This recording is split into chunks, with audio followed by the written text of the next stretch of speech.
Welcome everyone on the Zoom and on YouTube. My name is Nancy Keach.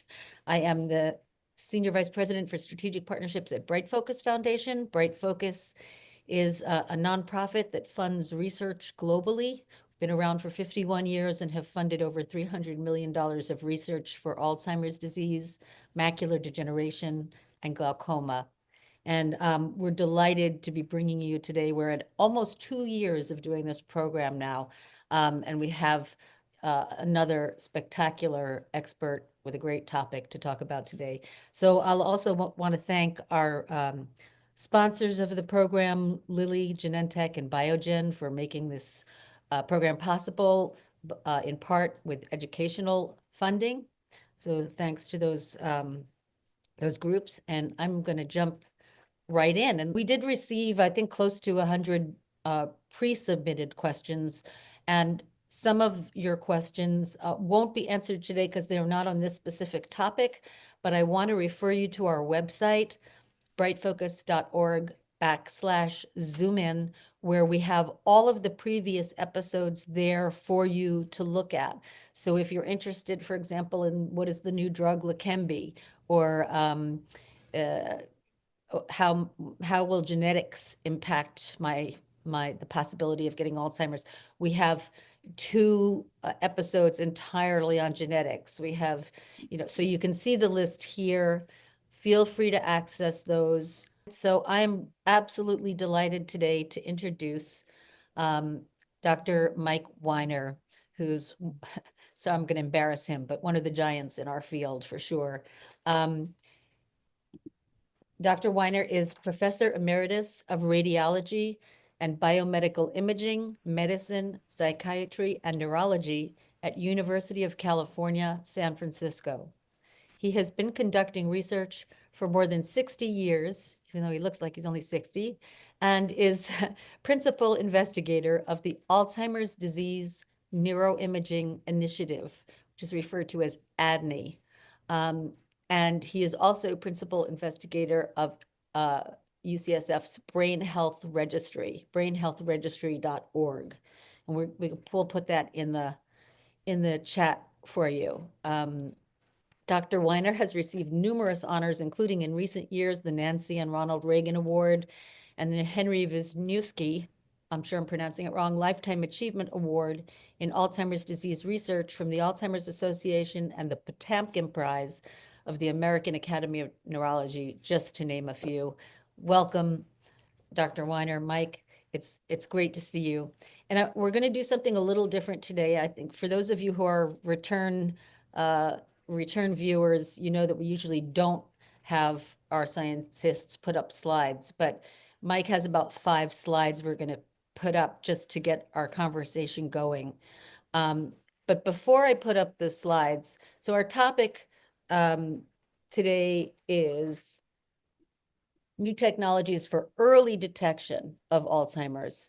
So Dr. Weiner, Mary Lou from Shalimar, Florida, sent in a question. Why is it important to diagnose early when a cure is not yet available? And Jill, Cloverdale, Indiana, how can you stay on top of the disease when you have watched 5 members of your family die from it? I am scared. So you have people scared to get a diagnosis. We want people to get an early diagnosis. Why is this so important? Well, from a very practical point of view, there's 2 FDA-approved drugs, lecanemab and donanemab, which remove amyloid plaques. They're monoclonal antibodies, and all the evidence suggests that the earlier that people are put on these medications, the more effective they are. So that's a huge reason that if there's any concern about the development of cognitive decline, well, memory problems, that individual get a workup quickly to see whether that's due to Alzheimer's, which we defined as amyloid and tau pathology. That's a simple answer. There's another reason, and that is that there are some prevention trials going on now. Prevention trials mean that they are enrolling people who are completely cognitively normal with no complaints, but they have evidence of large amounts of amyloid in their brain. So they have essentially early Alzheimer's disease that has not yet produced any symptoms. And these prevention trials are designed to test the idea that treating somebody with an antibody that pulls amyloid out of the brain so early that they don't even have symptoms yet, it will delay the development of symptoms. We don't have the answers to those trials yet, but we expect the Lilly trial to give an answer by the end of this year. And there's a lot of expectation or hope in the field that these are actually going to be successful trials. If Mike, that is the case, then identifying people very early, meaning anybody over the age of 60 who has high levels of amyloid in their brain would be a candidate for prevention treatment. And so that's another reason to get on this early. and so thank you. That's awesome. And before we go to your slides, um, what's the name of the Lilly trial you just mentioned? It's called Trailblazer ALZ 3. Okay, I know they have Trailblazer, Trailblazer ALZ 3. and then they have another one, I think that's Trail Runner. Trail Runner is just getting started. That is a new trial that if people are concerned they have a strong family history, they ought to check out the Lilly's Trail Runner because they are enrolling.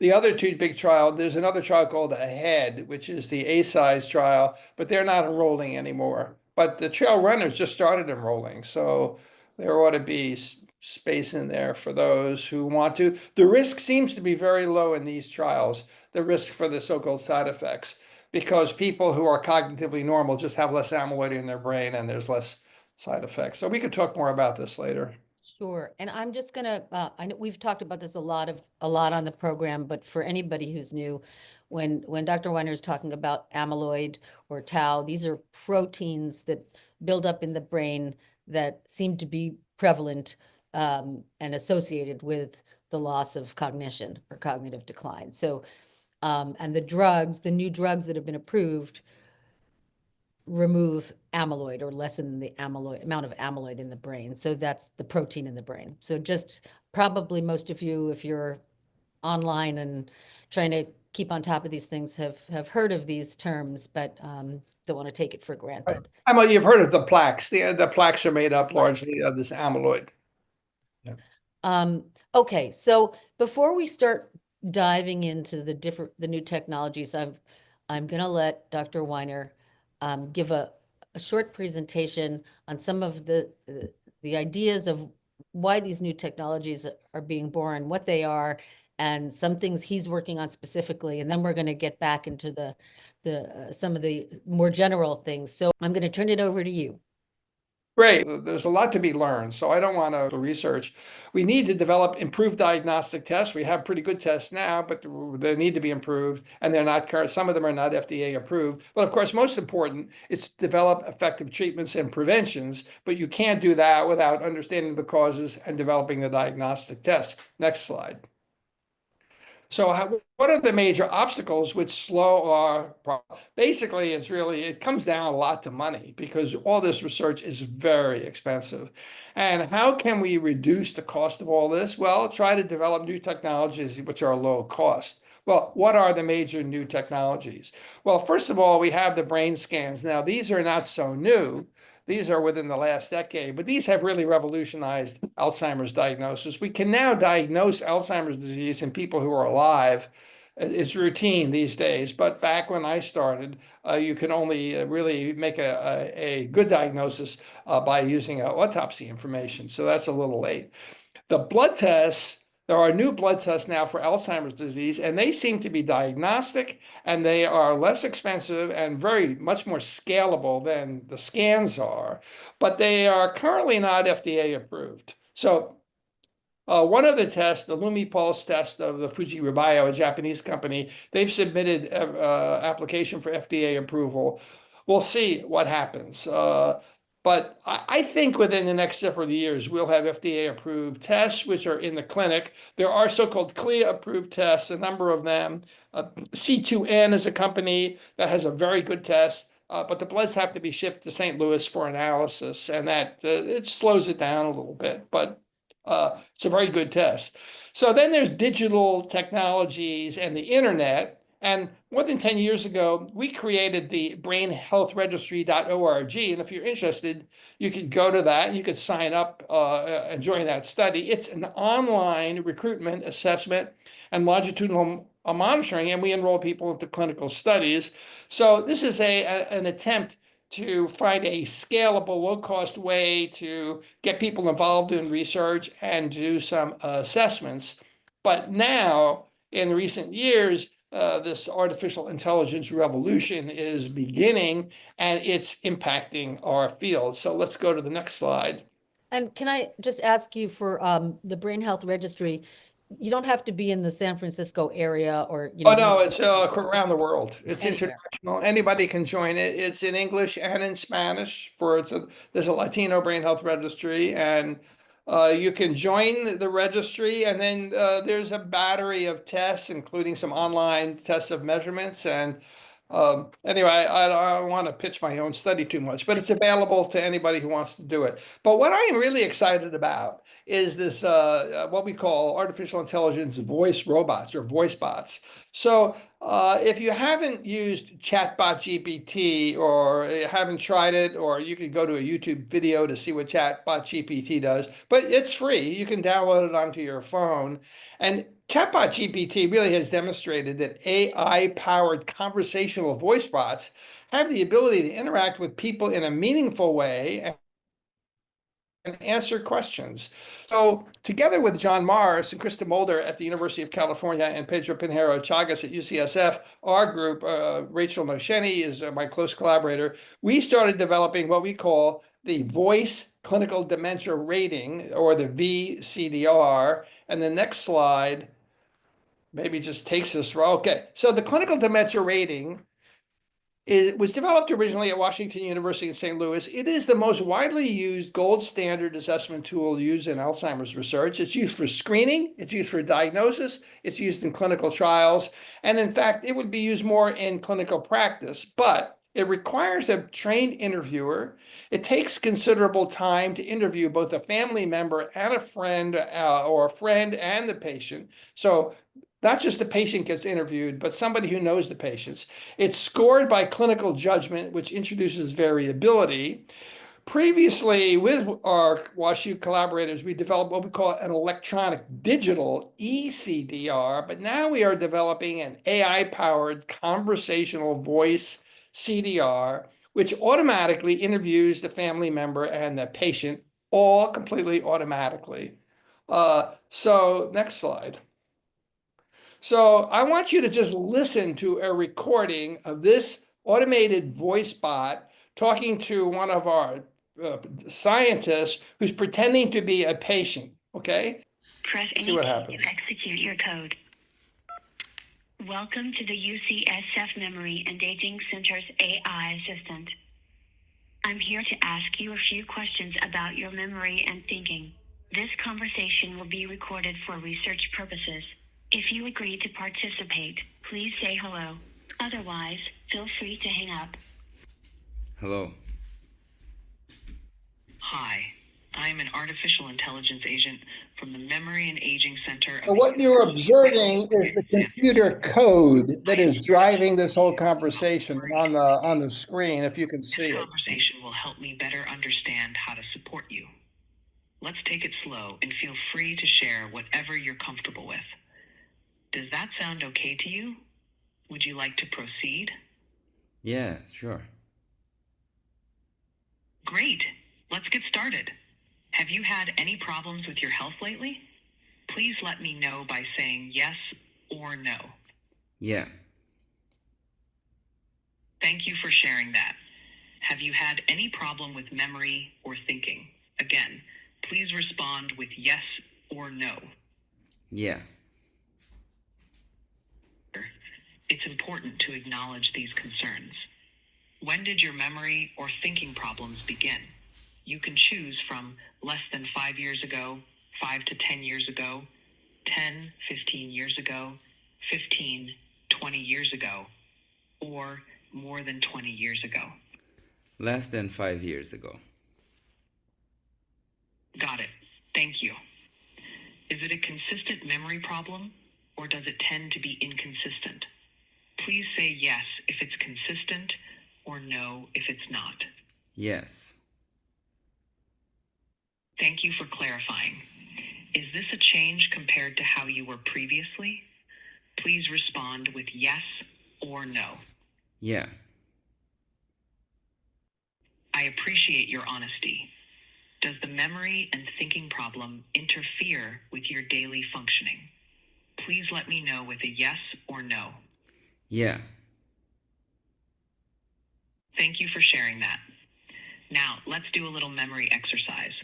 Please remember the following name and address for a few minutes. Repeat it out loud one time. First name, John. Last name, Brown. Address number 42. Street name, Market Street. City, London. John Brown, 42, Market Street, London. Perfect. Thank you. Now, please repeat out loud the name and address you just heard. Pedro Chagas, Market.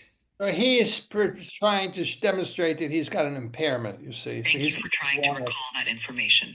So you see, he's trying to recall. That's How old are you? Please say your age. I'm 37 years old. Also, can I ask you a few questions? this is interesting. Watch how it responds. Of course. Feel free to ask me any questions you have. I'm here to help. Well, why are we doing this? We haven't written a script to answer this question. This is coming out of the artificial intelligence. Thinking skills. This can help us assess any changes or difficulties you're experiencing and find the best ways to support you.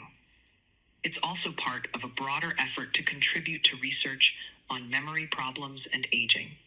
Does that make sense? Yes, we can proceed. Thank you for clarifying. Yeah, I think that's enough, Nancy. So, I just want to make one observation about what you just heard. This is the beginning. This is just the beginning. This is a very early prototype. But what we do is we have a scripted set of questions for the clinical dementia rating, which has been widely used. But what you heard was that the AI-powered voice robot responded in an empathic way. And when he asked the question, well, what is this all about? We didn't have a script that described that. That just came out of the AI system that described what the study was all about. And I don't know if you noticed, but sometimes when he gave an answer which was not a correct answer, she would say, thank you for trying. And there's another place which we didn't get to where he says, I only have a high school education. And the voice robot says, don't say only. Everybody's journey is different. We didn't put that in the script. We just essentially specified that the interviewer would be empathic. So it is amazing to work with this, and this has got nowhere to go but better.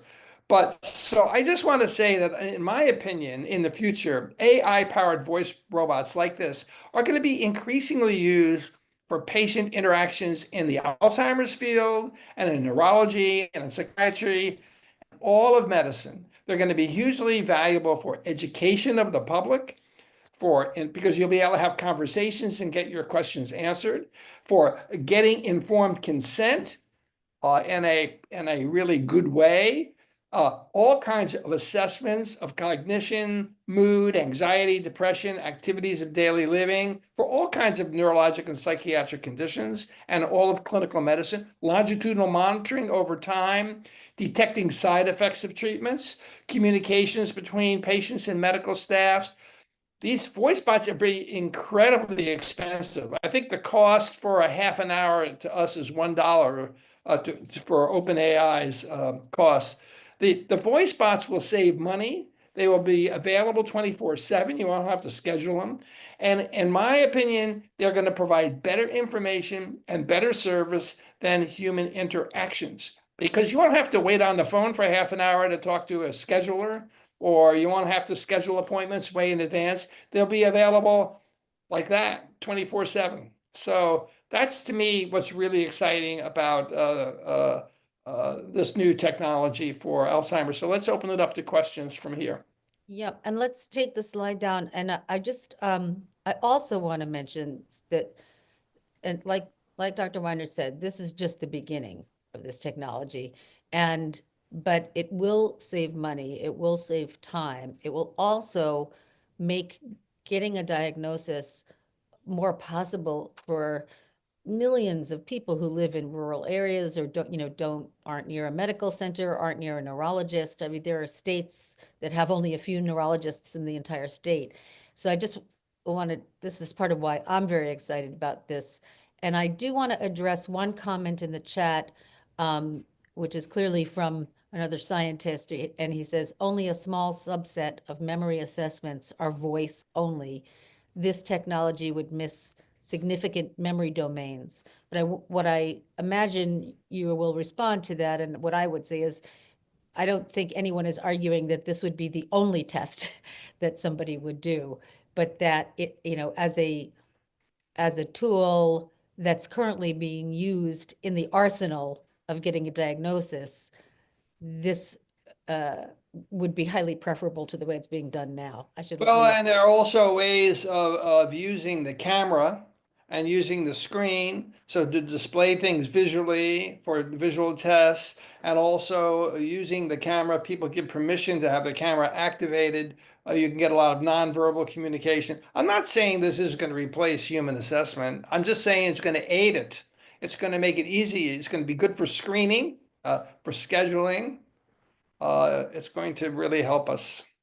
Lots of interesting developments coming.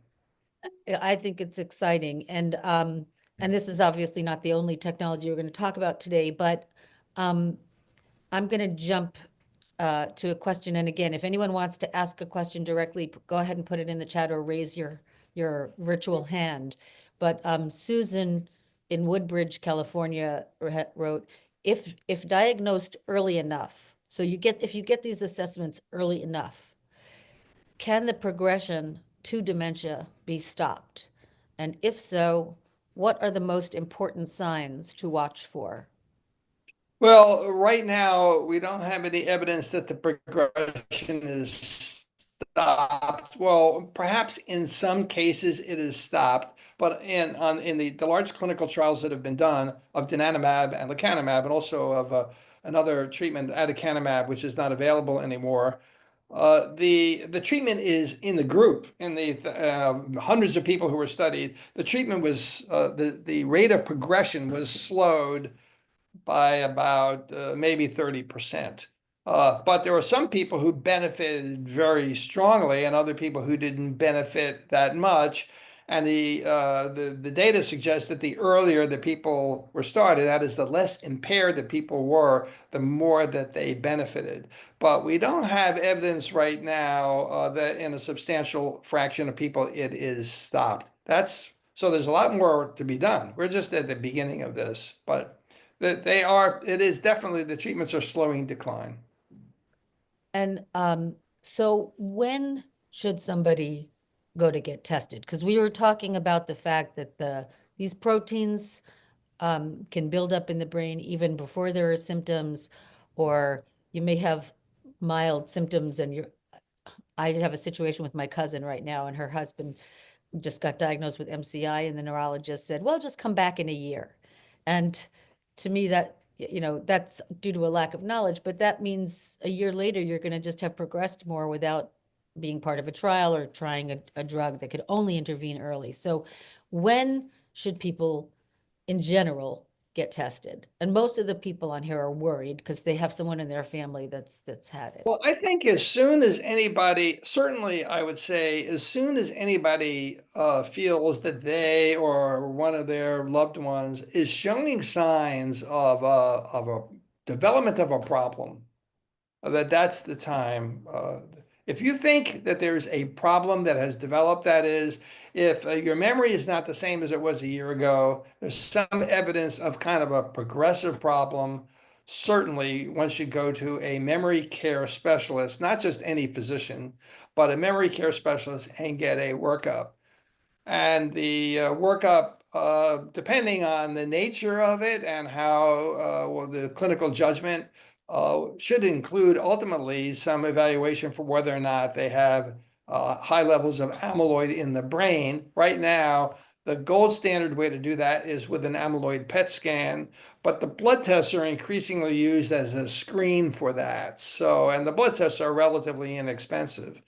So getting a clinical evaluation and a blood test, it's not that expensive. It's covered by insurance, and that's what I would recommend. That's kind of the beginning of whether or not somebody would be treated for with one of these new treatments. Nancy was mentioning she has somebody who has mild cognitive impairment. Well, if somebody's been diagnosed with mild cognitive impairment, then the problem is sufficiently of that magnitude to warrant that diagnosis. They're not just considered to be a kind of a worried well person. And if they have amyloid in their brain, then they are a candidate for one of these monoclonal antibody treatments. I'll read.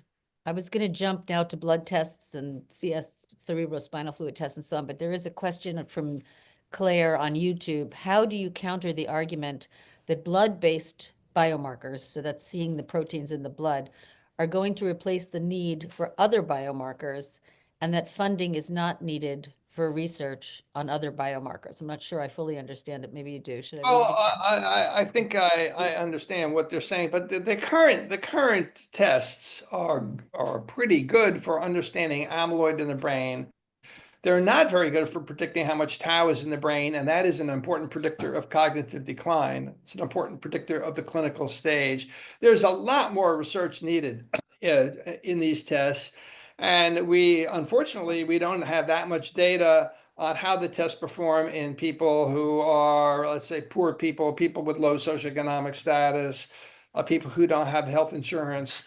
But, half the population of the United States over age 65 has a high school education or less.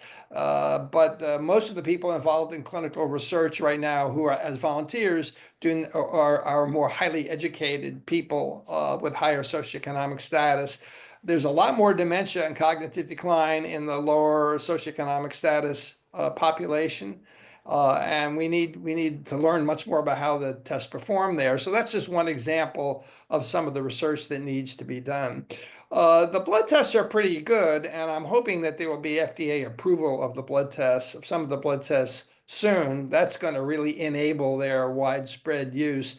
As I said earlier, I think within a couple of years, every hospital will have some of these tests available, and they'll get more into primary care, and hopefully, if the treatments are good for prevention, that's going to be the big impact on the population.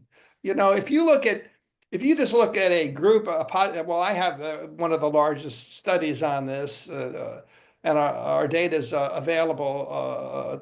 We share all our data. If you take a group of people with an average age of 75, about 30%, 25 to 30% of that people in that group are going to have the amyloid positive in their brain. They're going to have a high level of amyloid in their brain. And even though they're completely normal, completely healthy, cognitively normal, highly functioning people, they're going to have a high level, about 25 to 30% have a high level of amyloid in their brain. Those people are much more likely to progress to MCI and dementia over the next 5 to 10 years than people who don't have amyloid in their brain. My mother had Alzheimer's. She was diagnosed with Alzheimer's, and she died with it. And so I'm a participant in my own study. I've had all these PET scans and MRIs, and I've had all these blood tests. I'm fortunate. I'm in my middle 80s now. I'm fortunate that my amyloid levels are low. It's a relief to me. Okay, my amyloid levels were higher. I don't really know what I would do differently. I live a very healthy lifestyle. I'm very active. I exercise a lot and so forth. So, but I would get into a prevention trial right away if I had a high amyloid level. I'd join one of the prevention trials because I would have the possibility of being treated in a preventative way. So that's one practical thing that somebody can do if they have a lot of concerns. And I think everybody knows by now, I'll take this personally, not for Bright Focus, but a huge supporter of participating in clinical trials and research and registries, not only because as Dr. Weiner is saying, we need so much more research on these areas and on so much bigger swaths of the population. But as a patient, if you are enrolled on a registry or in a trial, you get such better care and information because you are with the, being overseen by an expert. And so it's, I couldn't champion participating in research any more strongly. I'm gonna just before we leave, while we're still on blood tests and blood biomarkers, Sharon from Toronto, and this might be Sharon Cohen, wrote, "Are blood biomarkers being used more often now by doctors to confirm the presence of amyloid and tau biomarkers prior to prescribing Leqembi and donanemab?" So it's got to what you were saying. Is it being used in the doctor's office, and more so? Well, I don't have any information really about what the community of physicians is doing. And part of the problem is the blood tests are not FDA approved. So I think that for the most part, the blood tests are now being used in academic practices where where there's research being done, and they have some of these tests set up in a research environment. Or they are some physicians who might be seeing large numbers of patients knows about C2N and is shipping blood samples to C2N for results. Quest also offers a test and a blood test for amyloid, but I can't really say how well validated that is because they haven't published anything about that. So maybe it's a good test, maybe it's not. I think the use of the blood test is probably going up, but we need FDA approved tests. And all major hospitals have in their clinical labs, they have these big machines that are made by Roche and Siemens and Abbott and so forth, where all your routine labs are done. They're all done by these are essentially robotic machines. And there are kits that go in that do your liver function and your renal function and, measure all these things. And within a year or two, we're going to have FDA approved. I hope we'll have FDA approved kits, and then it's going to be widely available. So it's coming. And we had a lot of sort of comparison type questions, like, are blood tests as good as cerebrospinal fluid tests? Or so it would, and then there's questions about digital cognitive assessments. What digital cognitive assessments are on the horizon that can be used for screening? And I'm going to throw in, even though I'm asking you like 3 questions at once, would you recommend at 65 in the US, you are entitled, or the doctor can get reimbursed for an annual wellness visit? Would you recommend people ask their doctors for a blood test or a memory test at their annual wellness visit? I think certainly a memory test at their annual wellness visits, or an assessment of memory, some assessment of memory, whether it's formal neuropsychological testing or talking to family members, observing whether or not there's changes. That's probably just as valuable as some of these formal tests. The problem with some of these memory tests is that people who are highly functioning to begin with, for example, the normal range of IQ is 120 to 80. So if somebody begins with an IQ of 120 and their IQ goes all the way down to 80, they're still in the normal range. Okay. So, well, imagine that you're looking at these cognitive tests are essentially, have that same kind of scale. So a family member who knows the patient well is, in fact, if the family member is a reliable person, is going to be able to give a lot of information as to whether or not there's a change. And that's really the big warning sign, is the change. I would not advise everybody over 65 getting a blood test now, a screening blood test for Alzheimer's disease biomarkers. But if somebody has a change in their memory, really developing memory problems, then a blood test is a good screen. The gold standard way to assess whether or not there's amyloid in the brain is either an amyloid PET scan or a lumbar puncture to obtain cerebrospinal fluid. I think that there is, in the community, there's some reluctance for people to have lumbar punctures or spinal taps, but they are not a big deal at all. I mean, any woman who's had an epidural knows it's not a huge big deal. I've had 5 lumbar punctures as part of my study. I would rather have a lumbar puncture than a lot of dental procedures. Okay, it's just they use the lidocaine, so you don't feel anything. It can be a little uncomfortable. It's extremely safe. Your spinal cord ends way many inches above where they put the needle. So there is no risk of any kind of spinal injury when you have a lumbar puncture. But it's gotten into the culture because way back during the polio epidemics, people had lumbar punctures and then they sometimes had paralysis. And there seemed to be an association in the minds of the public that these spinal tap is related to development of paralysis, which is definitely not the case. Extremely safe. So lumbar punctures are much less expensive than the PET scans, and there's no radiation. And in many places where there's a backup of people for assessments for getting into the treatments, the PET scanners are rate limiting because PET scanners are used widely for cancer diagnosis. So and PET scanners are expensive, and it's a whole big deal to have a PET scanner. So they're just the limited number of them.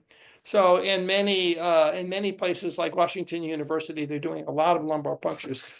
Some physicians are starting to use the blood tests alone to make decisions about whether or not somebody should get these treatments.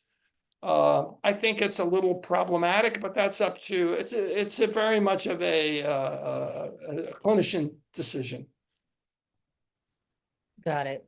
And what are the, this is Cyan from the UK. What are the digital cognitive assessments on the horizon that will be used for screening people? Well, there are many digital cognitive assessments. Okay, Cogstate and Cambridge Cognition were pioneers in this 15 years ago, and there are probably hundreds of digital assessments on the internet. Some of them are tests where you can kind of take your assessment, but the vast majority of these tests are not really very well validated, meaning that they haven't been tested in clinical populations compared with other gold standard tests.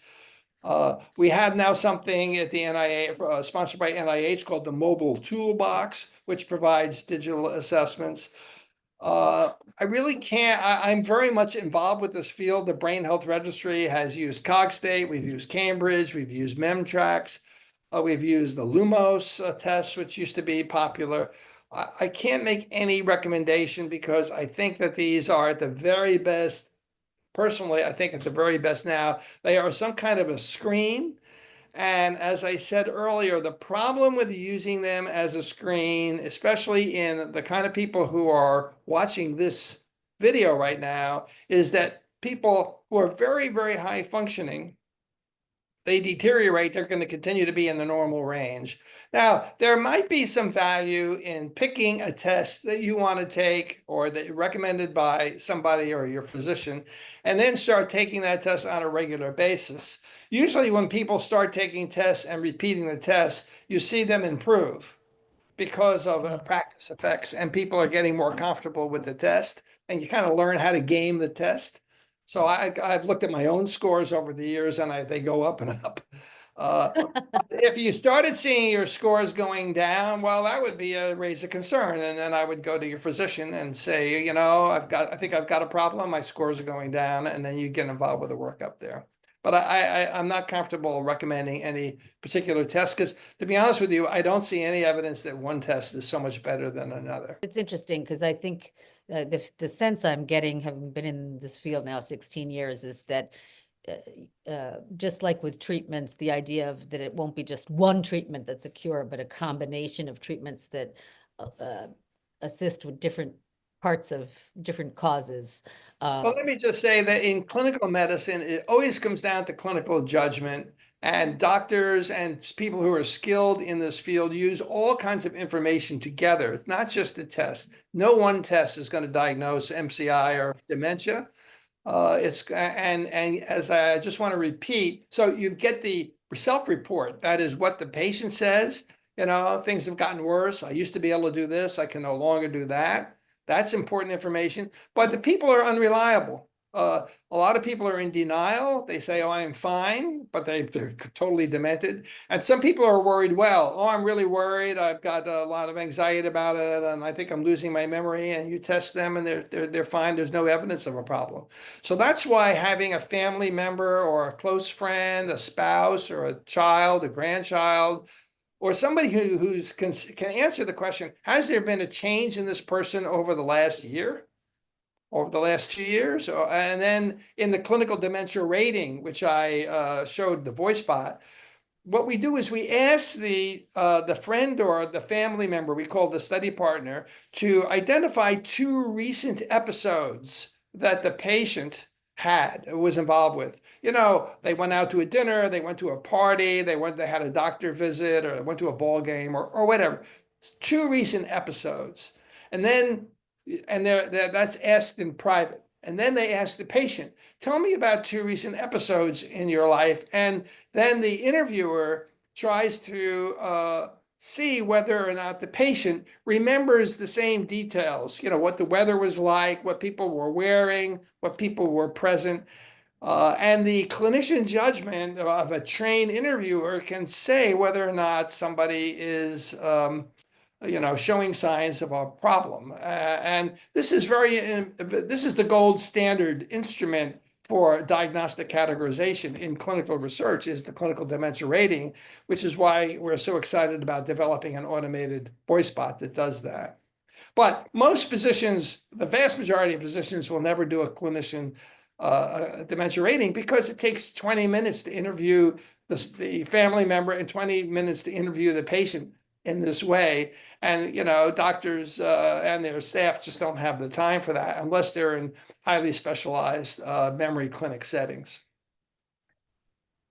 So I want to ask, because I know earlier when I mentioned the trials, the Lilly trials, there was a bunch of immediate response in the chat, and we are actually planning to do some episodes coming up in our clinical research sub-series of the Zoom-ins on those trials, specifically on those trials.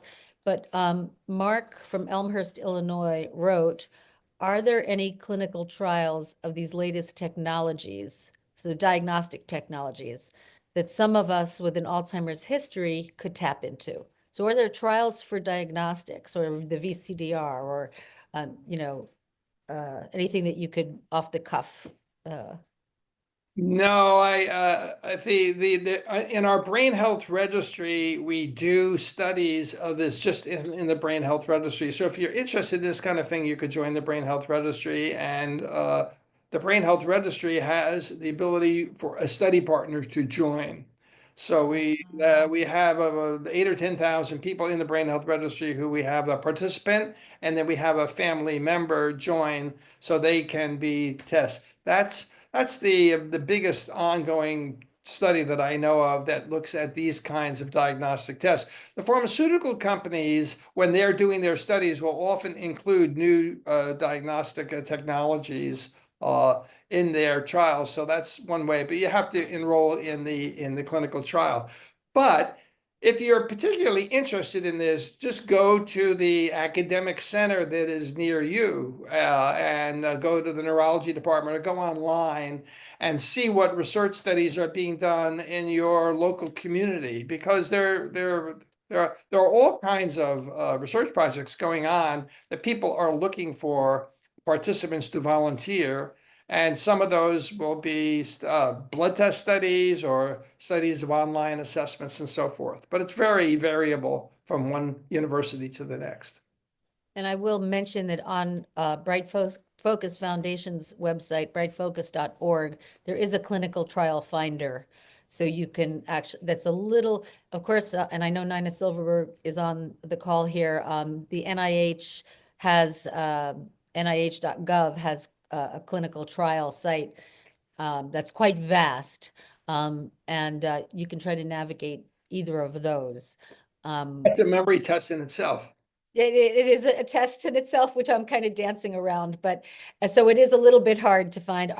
We hope that The one on brightfocus.org, which uses the antidote widget, is a little more user-friendly than some of the other ones out there. I can't believe how we're running out of time already, but this was a question that I thought was really interesting. Ruth Ann from Cincinnati, will these technologies be able to differentiate between who has markers / expressions, but may not actually develop dementia? So I believe what she's saying is, will these technologies be able to differentiate if you have amyloid, that you may have the kind of amyloid that's not going to lead to dementia? That's a really good question. And Yeah, the answer is a lot of progress has been made in that area. So this is what we call prediction, okay? Basically, what everybody wants to know is if you're normal, you want to know what is the likelihood that in 3 to 5 years, am I going to develop mild cognitive impairment or dementia, let's say in 5 to 10 years. And now there's been a lot of work going on. Suzanne Schindler, who's at Washington University, has done a lot. She's not the only person working in this area, but developing what they call the amyloid clock. So it turns out that if you know the level of amyloid in the brain from a PET scan, and ideally if you have two, so you can look at the rate of change of amyloid in the brain. But even if you know the level of, even if you know one level, that allows you to begin to do some prediction. And there are, in fact, some websites.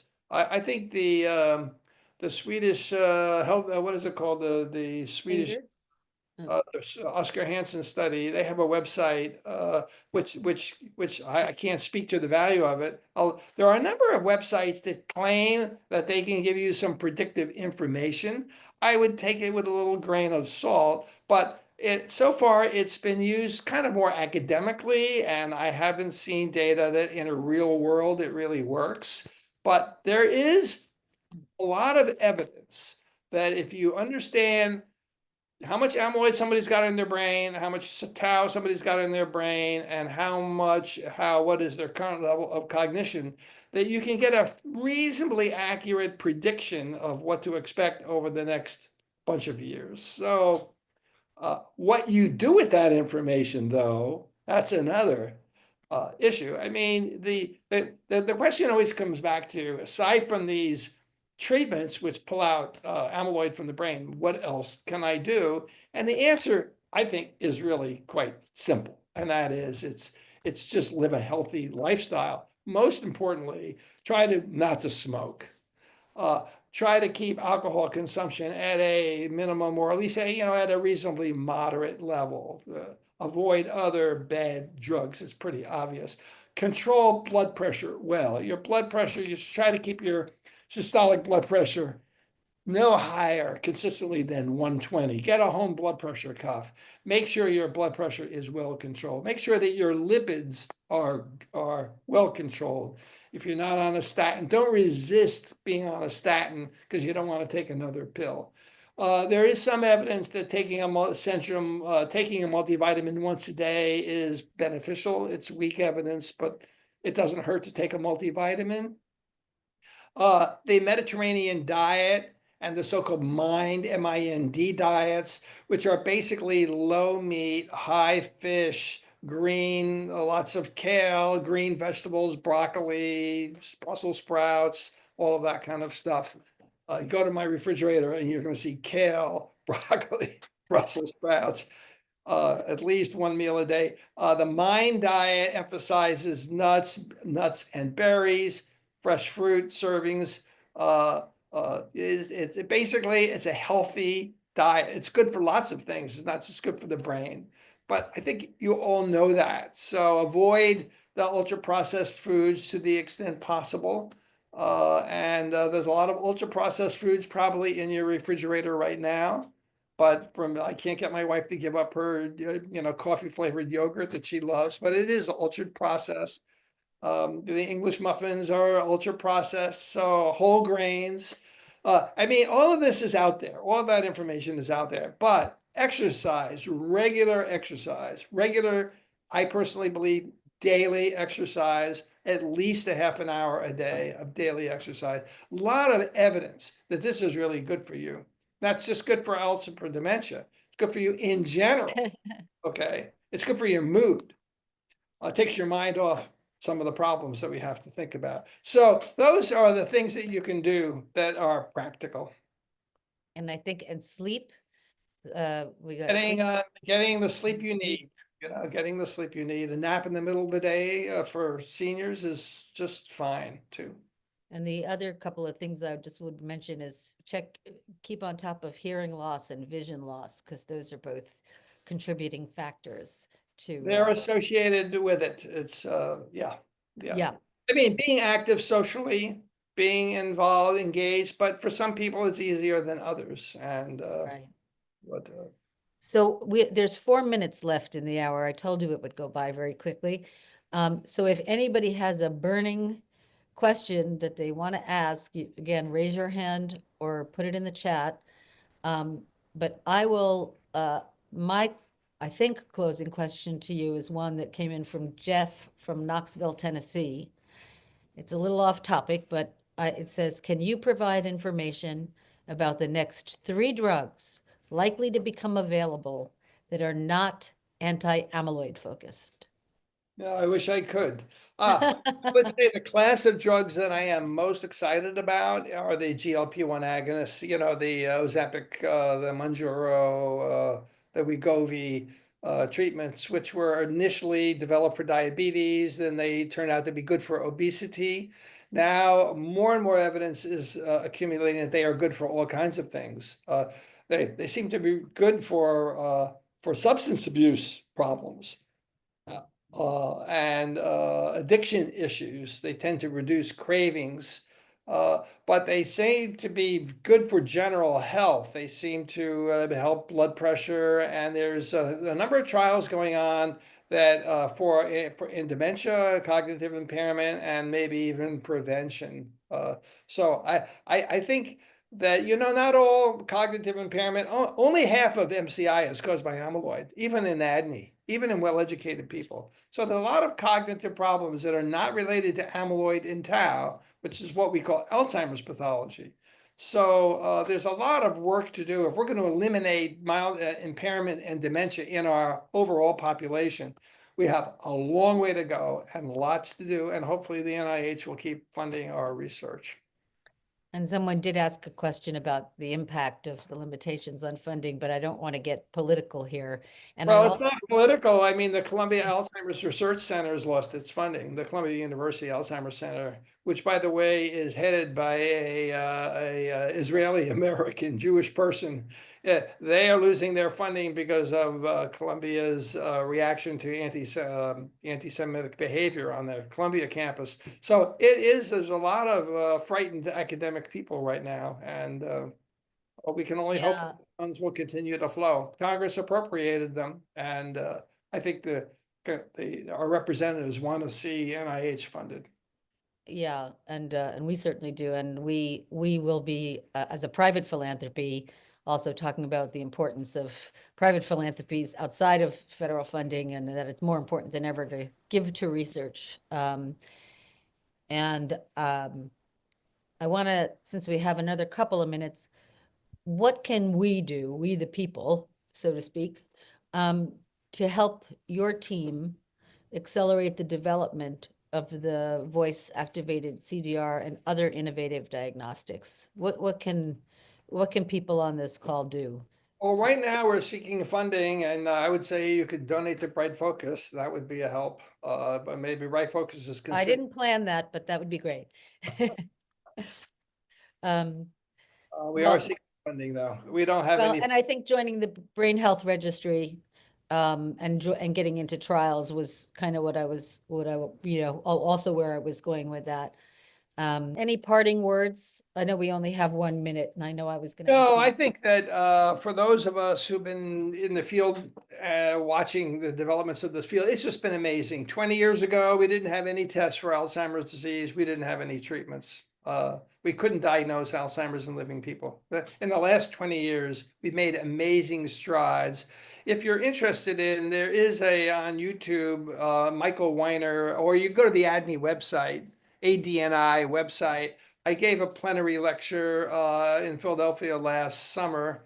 It's a 20-minute talk all about the advances that have been contributed by the Alzheimer's Disease Neuroimaging Initiative. But it really is a summary of what's happened in the field in the last 20 years. For diagnosis, it's about blood tests and scans and lumbar puncture tests and the development of treatment. So it's been amazing what's been accomplished, and we have treatments that slow progression. And there's lots more to do, and it's very exciting for us to continue to work in this field. And thanks so much for all of you joining this call. And I also want to mention that Dr. Weiner is a fabulous jazz musician, and you have, if you want to hear him playing, what is the YouTube? Mike Weiner Trio on YouTube. There's a lot of scientists, believe it or not, who happen to be really great musicians, and Mike is one of them. So thank you so much for joining us today, and I want to thank the audience. I know you can't tell, but I am watching you and looking at you and seeing when you smile and seeing what seems to make an impact, and that's why we did this as a Zoom and not just a webinar where we don't see you. So please feel free to write to us, talk to us, ask questions live next time. It's perfectly fine. And we'll go to just a couple of closing slides. If you would like some free resources, here's a list. Go to brightfocus.org/zoom in. These are print publications that we can either mail to you or you can download. And the next slide. If you have suggestions for future topics, I could see that the new trials and drugs are of tremendous interest. You can suggest topics to us at reply@brightfocus.org. And next slide, please. Here are the upcoming trials. I think on April 3rd, we're going to have Dr. Michelle Popka, who runs a clinical trial site, one of the very productive clinical trial sites, to talk through certain tests that are being done there. Actually, the HOPE study, which we had featured earlier, she is doing there, and that is happening across the country. And so we'll profile that and some other studies on April 3rd. And again, I just want to thank everybody for joining us. We at Bright Focus actually are very emotionally committed to our mission, to the mission of understanding and treating these diseases. And so thanks for joining us, and have a great next month. Take care.